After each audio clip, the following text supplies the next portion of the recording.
If you ask almost any historian or archaeologist if there is any definitive physical structural evidence of the first and second Jewish temples left on the Temple Mount today, they will give you the same answer: no. They'll tell you that centuries of cataclysmic wars, Roman fires, and systematic rebuilding completely wiped the slate clean. But they are wrong. The ultimate physical proof of the biblical narrative isn't buried under 100 feet of stone and earth. It's sitting out in the open air right now, hidden in plain sight, and it is turning to dust.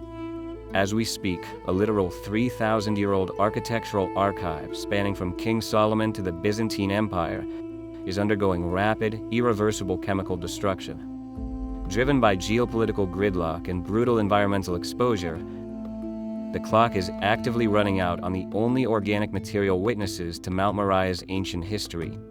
If you think this is just a story about old ruins, look closer.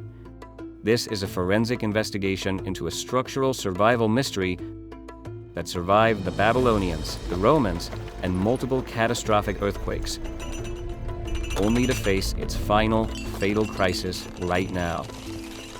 To understand how this is even possible, we have to look at a fundamental law of the ancient world.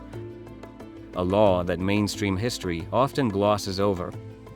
The biblical narrative states that 3,000 years ago, King Solomon constructed a monumental temple using massive cedar beams brought all the way from Lebanon. That structure was completely razed by Babylonian troops in 586 BCE. But the history kept moving. After the return from Babylon, the second temple was raised on the very same spot, evolving through several different structural versions until King Herod transformed it into a magnificent architectural masterpiece. Yet beneath the surface, the physical scars speak for themselves. Deep within thick layers of black ash, archaeologists have unearthed charcoal, calcined stones, Babylonian arrowheads, and clay bullae from the families of Immer and Jediah, baked rock hard by the sheer intensity of the conflagration. So here's the big question that should make your brain itch. If these spaces were subjected to repeated, total incendiary destruction by the greatest military empires of antiquity, how could massive wooden beams from the era of the kings of Judah possibly be intact in the 20th and 21st centuries? Organic material shouldn't survive a single Roman legion with a torch, let alone 3 millennia of Middle Eastern history. But these weren't just ordinary trees. In antiquity, cedar and cypress were revered not just for their structural strength, but for their almost sacred properties of incorruptibility. Which brings us right back to the grand survival mystery. The chemical endurance was only half the battle. The rest comes down to a dirty architectural secret called spolia, the ancient practice of elite recycling. Because these masterfully treated legendary beams were functionally indestructible, the ultimate preservers of Jewish temple history became, inadvertently, the Islamic caliphs of the 7th century, who pulled them straight out of the ruins to frame their own mosque. The conventional narrative tends to oversimplify everything. It categorically claims that the Romans destroyed everything, and that the site was reduced to a municipal garbage dump during the Byzantine era. But archaeology shows us that history is far more complex and moved through very distinct stages. Data from the Temple Mount Sifting Project has brought to light a massive quantity of profiled tiles, Corinthian capitals, chancel screen fragments from churches, and coins. All this physical evidence indicates that, beyond periods of abandonment, the precinct maintained a clear public and religious utility under Byzantine rule. Thus, when the Umayyad dynasty took control of the esplanade, they encountered a landscape in a progressively deforested Levant, where long-span, high-strength timber was naturally scarce. But far beyond the sheer practicality of recycling whatever was close at hand, the use of spolia, elite recycling, responded to a calculated message of ideological supremacy. It wasn't just the imposition of a new political power, it was the proclamation of the authentic and definitive revelation over Judaism and Christianity.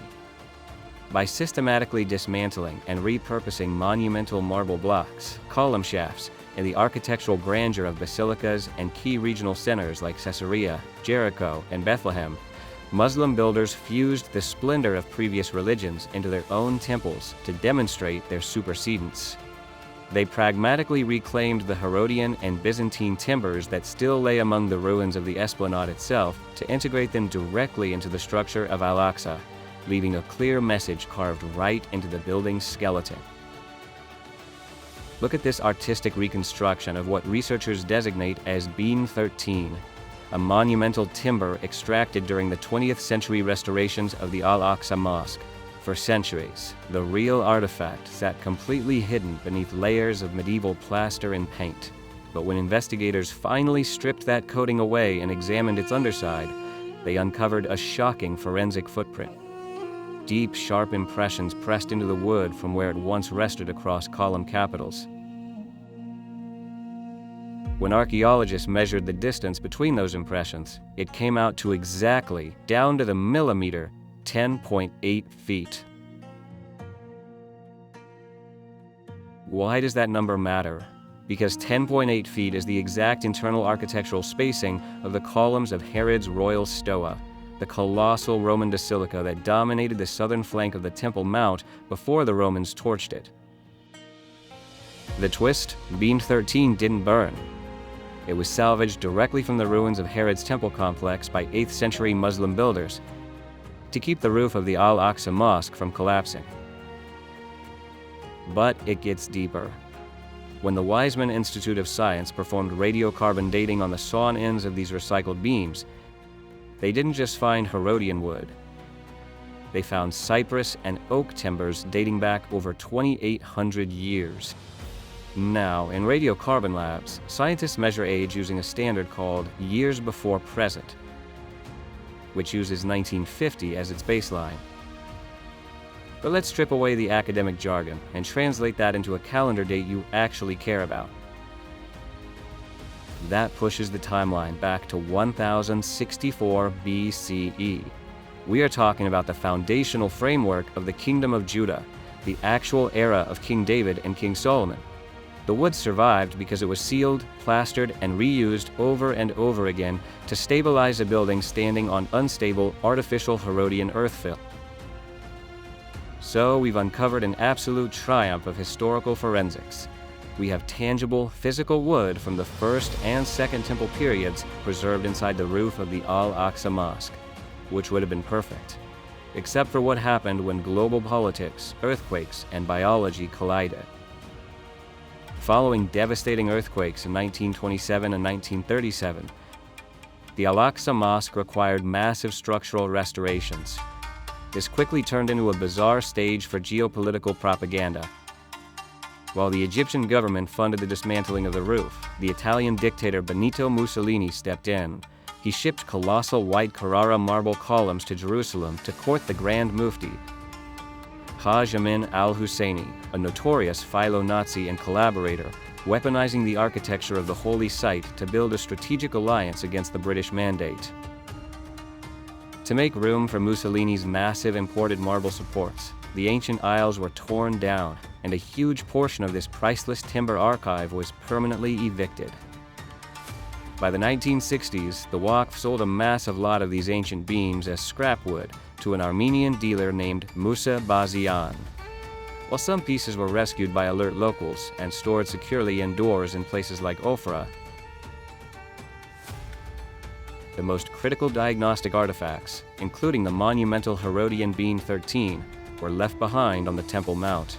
And right now, they are dying a slow, biological death. When these beams were inside, protected by plaster, their natural chemistry kept them immortal.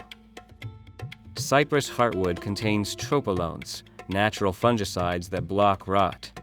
Cedar contains guaiacol, a potent antioxidant tar so powerful the ancient Egyptians literally used it to stop cellular putrefaction during mummification.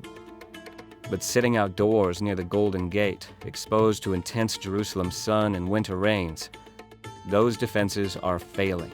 Solar UV radiation is breaking down the surface lignin. The wood has become hydrophilic, drinking in rainwater, warping, splitting, and allowing wood decay fungi and insect larvae to systematically devour a 3,000-year-old core. We spend years arguing over the politics, the narratives, and the sovereignty of the Temple Mount.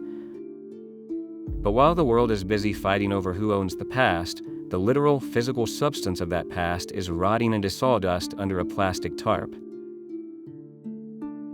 The witnesses are disappearing. The clock is ticking. I encourage you to investigate further. If you want to check the sources or get more detailed information, you can download a free PDF of the dossier on my website. Don't look away from the data. See you in the next investigation.